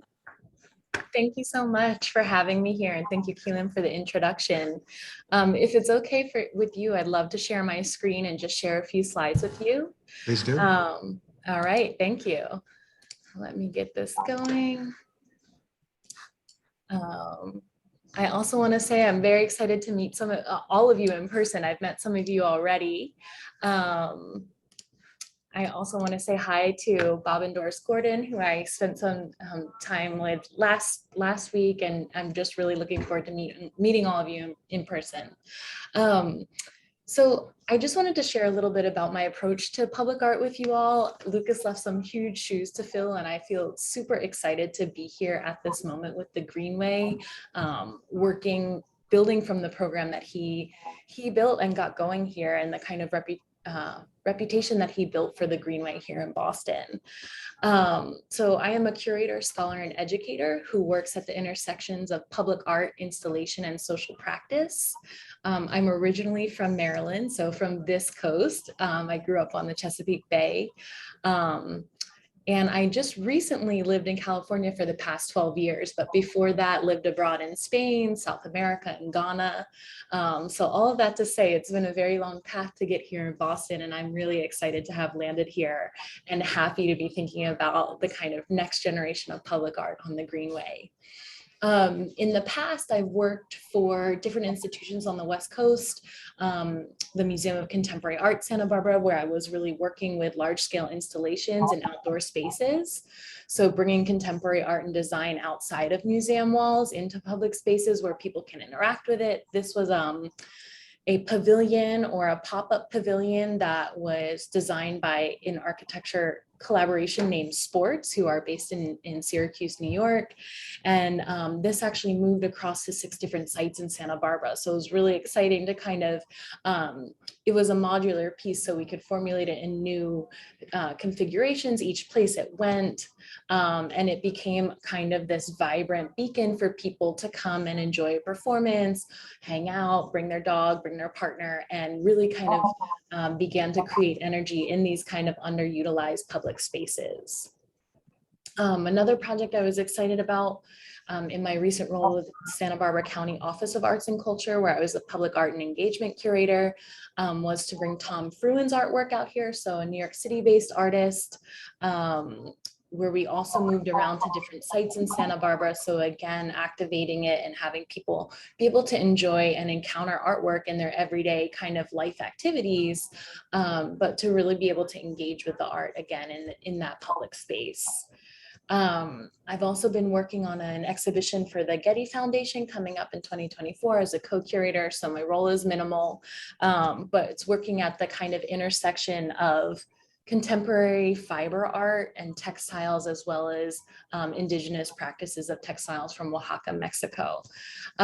So I'm really kind of excited to think about public art with you on the Greenway. I want to extend the invitation to think together, walk together. Any ideas that you have, I'd love to hear them. We are in the planning phases for 2022 right now.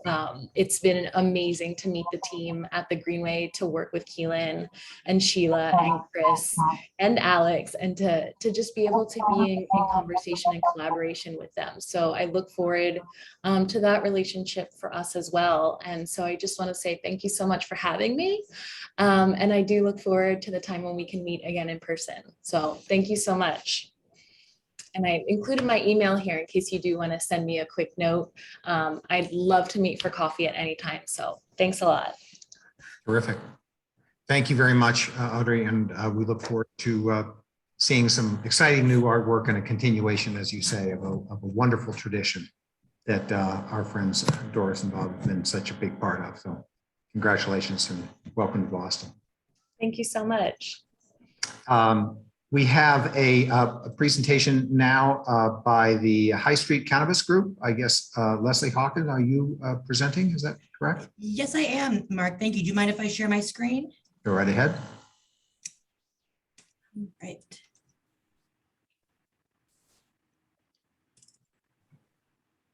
All right. Can you see my screen?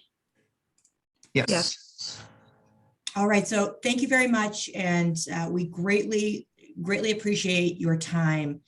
My name is Leslie Delaney Hawkins. I am an attorney with Prince Lobel. I know there are some familiar faces on here. I only recently joined the firm. Prior to this, I was for 5 years, I was the executive secretary and general counsel to the Liquor Licensing Board and the Cannabis Board for the city of Boston. So I'm happy that this is my first Boston community meeting since I've returned to private practice. So thank you to Suzanne and to the whole team for putting us on the agenda tonight.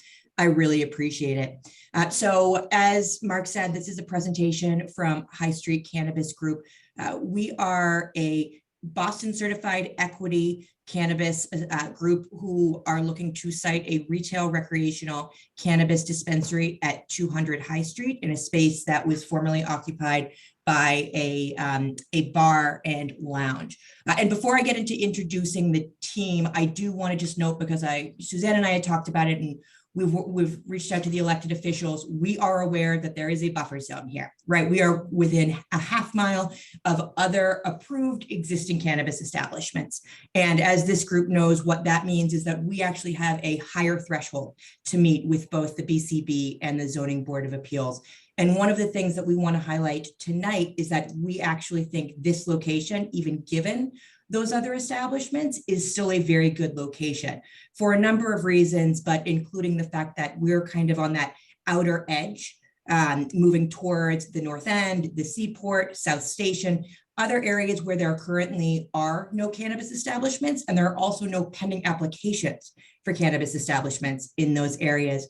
And we feel, based on the fact that the minimum number of retail recreational establishments to be cited in Boston is 52, that some of these downtown areas, not that they should bear the brunt of having all of the establishments, but they do have the ability to support a higher density of these cannabis establishments.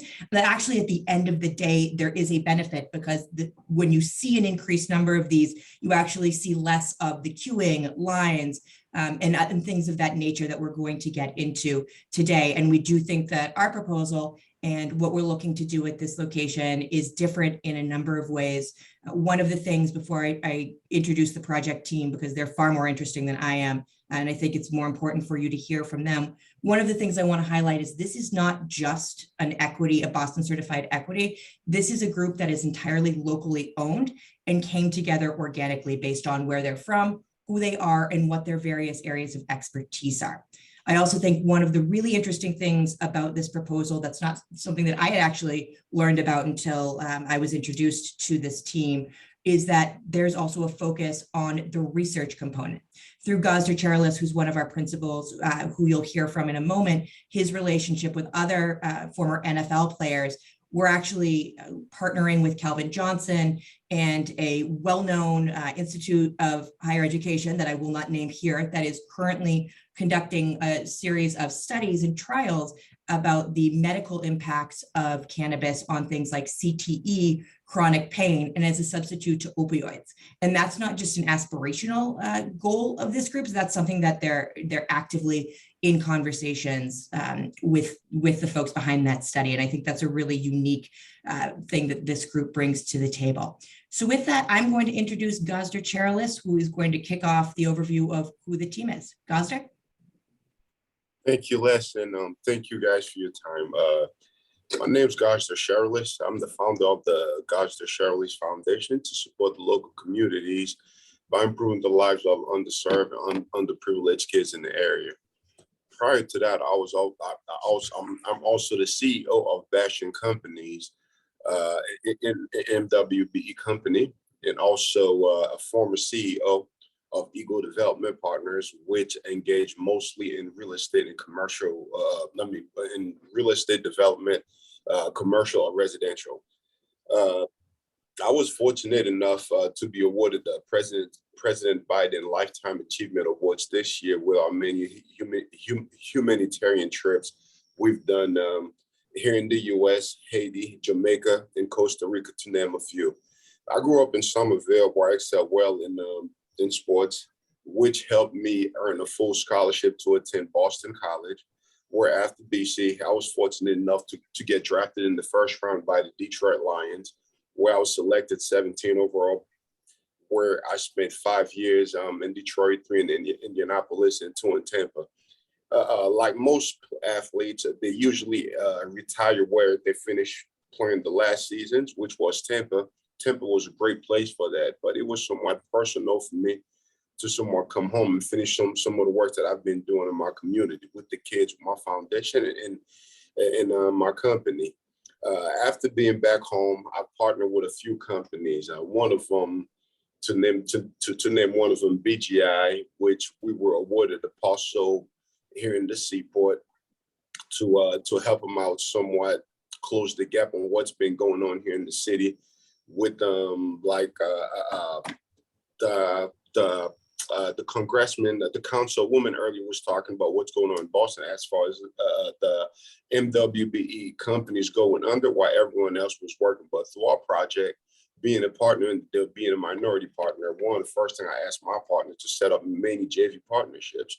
This is the first project in the city with a 70-30 JV partnership on GC contracts, and also 75-25 partnerships on the development contracts. We also set up $15 million of syndication to help introducing some of our local investors, minority investor or local businesses, to give them a chance to somewhat participate into our business and join us to see exactly how we do things a little bit. We also put aside about $4 million to do some community outreach in the area. Marie? Good evening, everyone. My name is Marie St. Fleur. I'm a resident of Boston. I'm actually absolutely Dorchester. I grew up in Upham's Corner, still live in Upham's Corner, and did all my experiences that I've had the opportunity that have been provided by this city. I served, I was a lawyer for most of my life. I spent 30 years in public service. I first as an assistant district attorney, then as an assistant attorney general, and then the final years of public service as a state representative of the 5th Suffolk District. That is the areas of parts of Dorchester and Roxbury, which are the areas that I grew up in the city. Spent that time really fighting some basic fights around economic opportunity, as well as education, trying to figure out ways to provide quality education for our children, which we're still in the fight for, and then really trying to find ways to advance the quality of life for underserved communities in the city of Boston, which are many of the parts of the city that I grew up in. I have, as part of in the private sector, I worked to lead a nonprofit for many years after doing a stint as chief of advocacy under Mayor Menino for the city of Boston, and then have had the pleasure as a consultant to work with a number of cannabis companies, none of them who were certified equity applicants. So today it's real a joy for me to have the opportunity to be part of this team, and look forward to answering your questions at the end of this presentation. Thank you.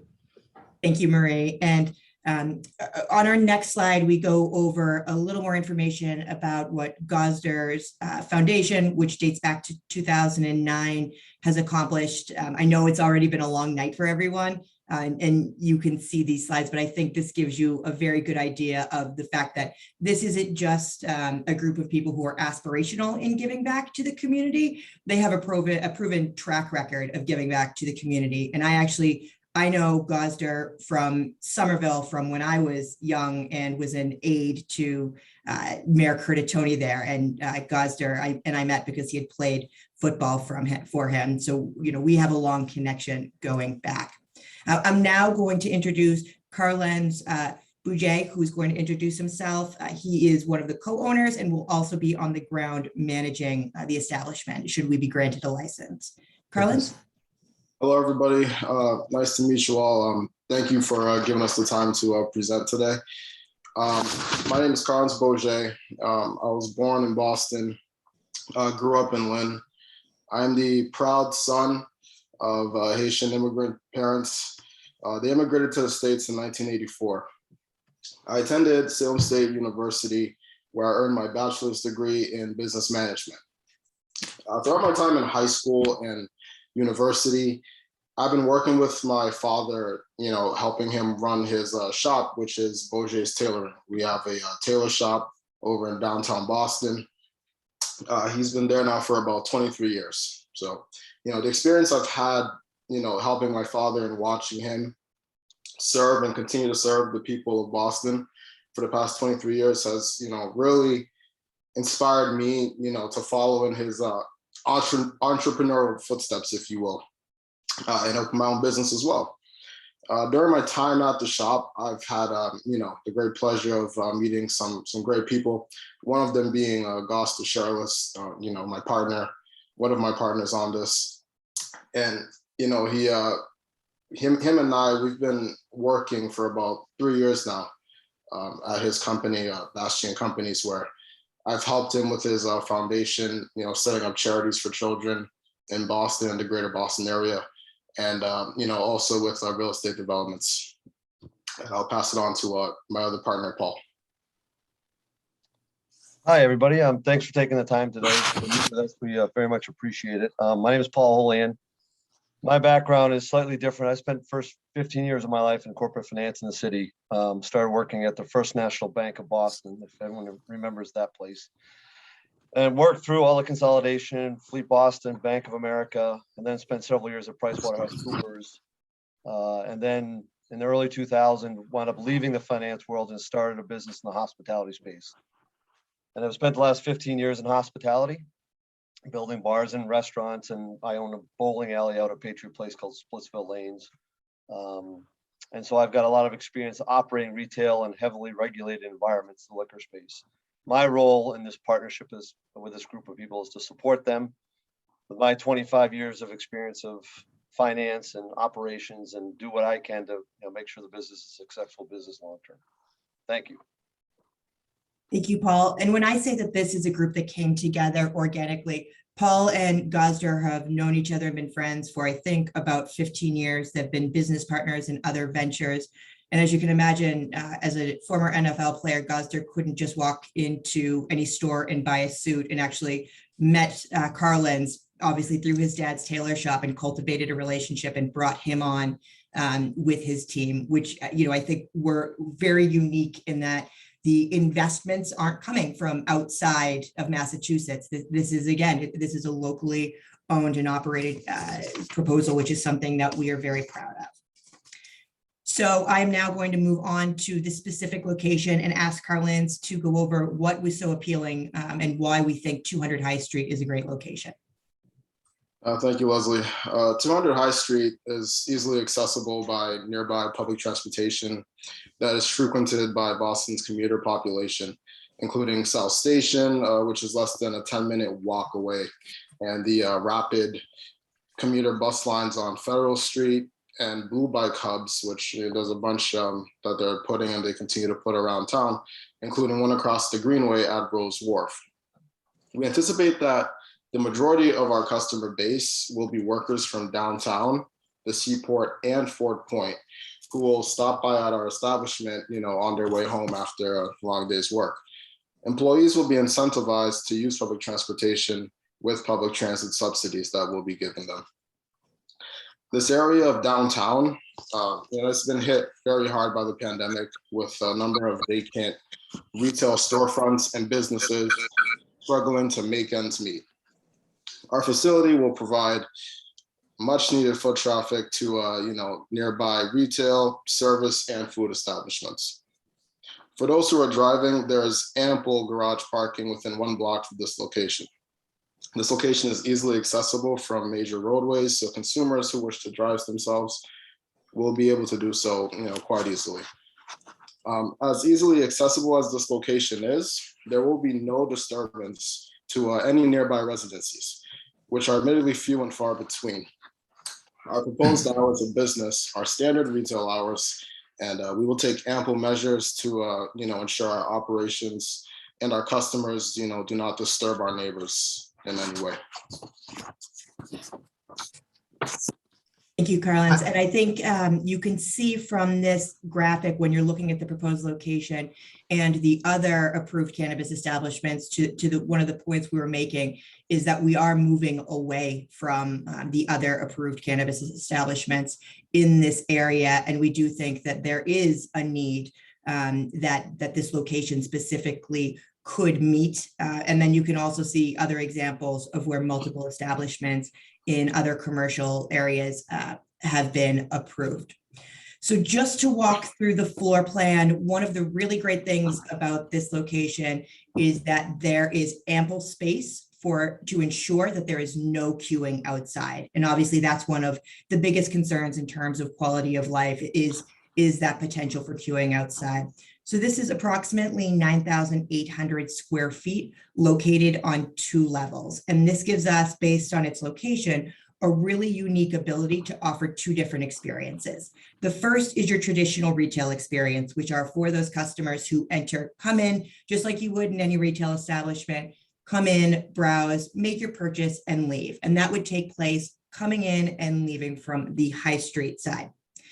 And we also have the ability on the Broad Street side to very strongly encourage online ordering and to go pick up. And that's something that really became more prevalent during the pandemic when the CCC allowed that kind of curbside pickup or to go pick up, which is something that they're in the process of formally codifying, but has remained. And we really want to make an emphasis on people ordering online, ordering by phone, booking by appointment to really, again, reduce that potential to incur a significant amount of individuals coming into the store. Now, that being said, we are also in the unique situation where we have all of this downstairs space, which allows us that if they are at capacity on the retail space, we can immediately route those individuals downstairs where we propose to install kiosks. And because of the significant square footage, even with social distancing, we would be able to manage that queue downstairs and then alert those individuals when there is the ability to go back upstairs based on the capacity. And that's something that we think is very significant, especially again, because of the concerns about queuing. And that's something that this team has put a lot of thought into. So obviously the Wharf District Council has, as I alluded to before, you've heard multiple proposals. This is not your first rodeo. So you are all very well aware that this is a highly, highly regulated industry in terms of safety, security, and diversion, not just at the local level, but also with the state. So I won't go into kind of bullet by bullet on the security because I think you've probably heard it before, you've seen it before, and you know that should we be granted a license, we're not ever opening without a very, very detailed security plan, which doesn't just include interior cameras, it includes exterior, it includes lighting. And again, the state and the Boston Cannabis Board are very strict about this, as they are with diversion. And one of the things that I saw in my former role, now that there are multiple cannabis establishments in Boston, I can tell you anecdotally, almost every Tuesday, you see violation hearings for liquor stores, licensed premises. The city of Boston has never once had a violation hearing for an operating cannabis establishment. And I really do think that is because these are such sophisticated, this is such a sophisticated industry that if you can't get to that point of providing that safety and security, you're not going to open, you're not going to get through that process. And I think, again, the amount of money and time and effort and intention that goes into these establishments, there's a lot to lose on the table, right? Again, Boston has never seen an incident of someone underage, someone with a fake ID, or an incidence of diversion. That being said, it doesn't mean we don't have to take every single step possible to go above and beyond what those regulations are to ensure that none of that does happen. This establishment will have a zero tolerance policy, not just for diversion, but when Marie will get into this in a moment, but for any of our patrons not adhering to kind of a good neighbor promise, because we do understand that, this is your neighborhood, whether you're a resident, whether you're a business, whether you're a commuter coming in during the day. And in no way do we want to be negatively impacting the quality of life. And actually, studies have shown that these establishments actually can reduce crime because of the heightened security, the heightened lighting, and the additional foot traffic that they bring. Leslie, I'm going to interrupt just for a second because we do want to have a chance to talk about this. We understand a lot of the issues, as you said. So it's important for us to be able to have a chance to, for you to get the key points across, but for us to be able to talk about it also, if you could. Absolutely. So I'll ask Marie to just very quickly go through this slide, and then we'll move it along quickly. Well, thanks, Leslie, and thanks everyone for your time. Actually, we could just move right into the question and answer period, if that is the will of the group, because and we can answer some of the diversion questions. Bottom line is we want to be good neighbors. We will have a community ambassador available where you have 24/7 access via phone, and we will be showing up at these meetings in order to be able to get your feedback on what you see that's happening that's positive or negative.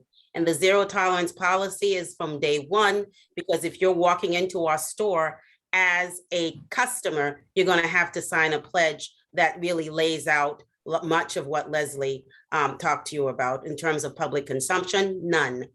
In terms of diversion, none. And in terms of consumption, either on-site or off-site, none.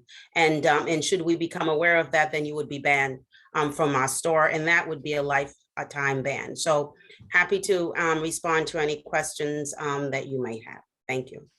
I have one to begin with, maybe a comment, but a very impressive management lineup.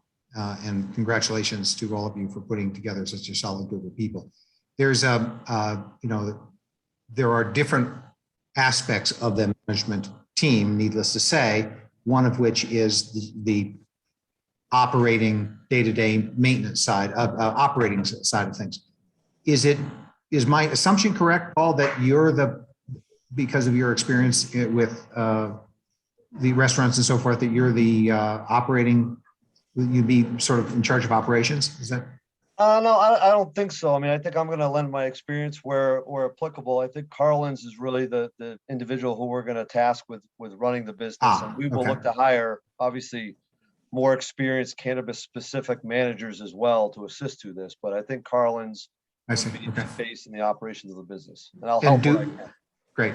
And do any of you have experience with operations in our immediate area? In the cannabis space?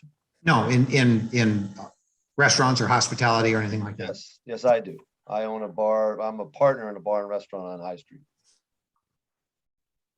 And one of the proactive things we've actually done, and Carlin's can speak to this, is we've reached out to some of the operational cannabis establishments in the city so that Carlin's can partner with the management there to actually get hands-on training in this specific industry. Obviously, we'll also be looking to bring on experienced security and operations teams and other employees, but that was something that was important to us, was to learn from best practices. Sure. So what other, you say on High Street?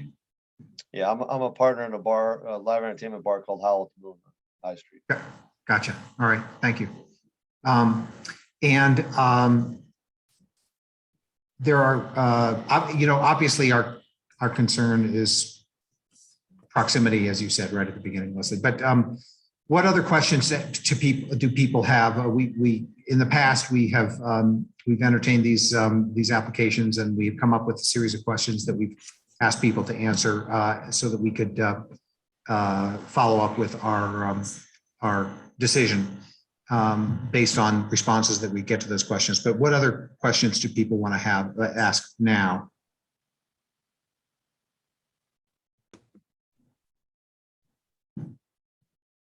I would just like to comment on something that someone said, and that was regarding the residents.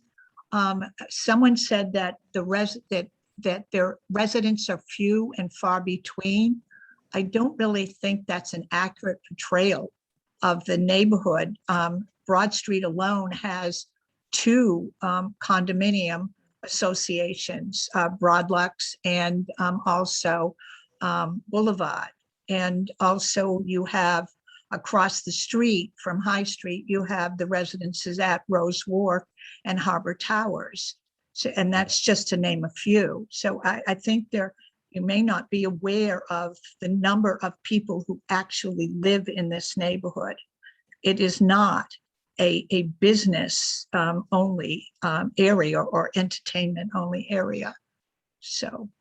And we appreciate that. I don't think that was the intent of that comment, Suzanne. I think it was more that one of the reasons that this team thought this site was appropriate was given the significant influx of commuters and tourists and other professionals during the day, not to downplay the fact that this, just like any neighborhood, that's what it is. It's a neighborhood and everyone's quality of life matters. Great. Any other questions or comments at the moment? Well, again, we greatly appreciate the time. We know it's been a long night. Or any other questions, anything else we can provide. Again, we would greatly appreciate your support or your non-opposition, and we're here for any discussions in any way we can be helpful. Great. And so what we'll do is we will have our executive meeting of members only at the end of this, and we will probably have a series of questions for you or something like that. But thank you for your time and presentation, all of you. Thank you all. Wish you good luck. A great team, no doubt. And thank you very much. Great work by many of you on really important issues for our community. We appreciate it. Thanks for your time. Thank you. Mekki is going to quickly, I think, tell us about his request for a letter of support for a coffee shop at 10 p.m. I don't know that he's on the Zoom. No? Oh, well, then maybe he's not. I don't think he is. Do we have any information or should we just table that? Well, we can table it. Okay, fine. Do we have any updates on the State Street project? The only update that I have is from Zach, and that is that they are still conducting research on the traffic studies, and that they have no plans to do any designs until the end of the year, and when the research is completed and they have met with us. Great. Okay. All right. Well, let's believe this as well.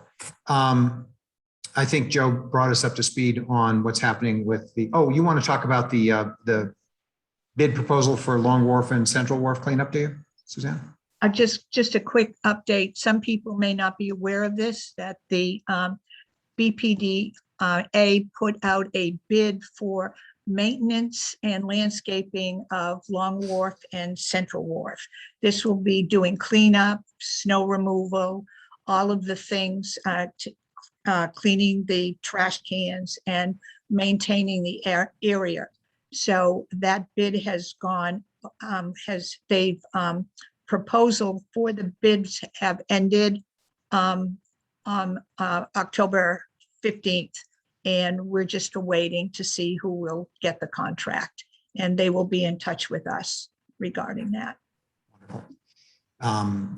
We spoke about the idea of making sure that there is that the successful bidder has some pre-established form of communication with the Wharf District, so that we're able to make sure that they know what our concerns are. Correct.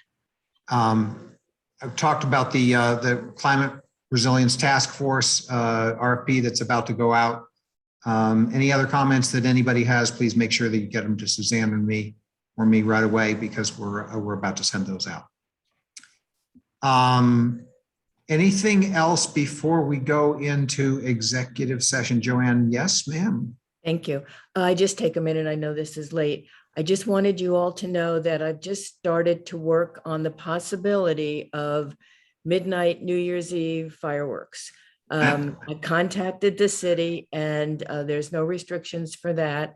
I've reached out to the Atlas Pyro Fireworks Company, and luckily they keep a year's supply on hand at all times, so they're not all with the supply chain mess. So my next step will be to start shaking money trees, some of whom I see their smiling faces or names on this Zoom, to see the interest, whether for the hotels, the restaurants, and of course the ships, the tour ships who do evenings. At this point, Boston Harbor Now did not have any plans to be part of New Year's Eve fireworks. So I'm taking the charge ahead alone. So we'll see where that all shakes out. So I just wanted you to know that. And if anybody has any suggestions to help get this done, I think it's really critical, and it would be a big boon, and hopefully COVID will be okay at that point and we can go forward. So that's all I want to say. Let's hope. Let's hope. Great. Well, Joanne, always wonderful to know that you're putting all that extra effort into it. I always like a party. Yeah. Any other questions before we do executive session? Just one thing about the Scarecrow Village at Harbor Towers. I had put it at the on the agenda and reminder notice for today's meeting. Harbor Towers residents have put together a Scarecrow Village, which is on the lawn between the pool and the Harbor Walk. And I think they've got about 45 of the scarecrows out there, and will be out there until October 31st. And I would encourage folks to take a stroll on the Harbor Walk and check out the scarecrows. Cool. Hey, all. This is John Romano from Neighborhood Services. Just want to interrupt really quick. Sorry. If you all have things that are like that, ever since northendwaterfront.com has been taken down, I've been trying to use my newsletter as a good source for that stuff. If you have things that you'd like to share with the community, if you don't mind sending me just a little write-up, that'd be perfect. I know, especially going into the holiday season, it's a little different this year, even not as different as last year, but definitely still modified from 2019. I know families are looking for stuff like that for their little ones. So that would be great. Thank you all. Wonderful. That's great. Yeah, absolutely. All right. Unless we want to stay here all night, let's say thank you to the folks who are not Wharf District Council members, and we'll go into executive session. Thank you, everyone. Thank you. And I'm going to stop recording.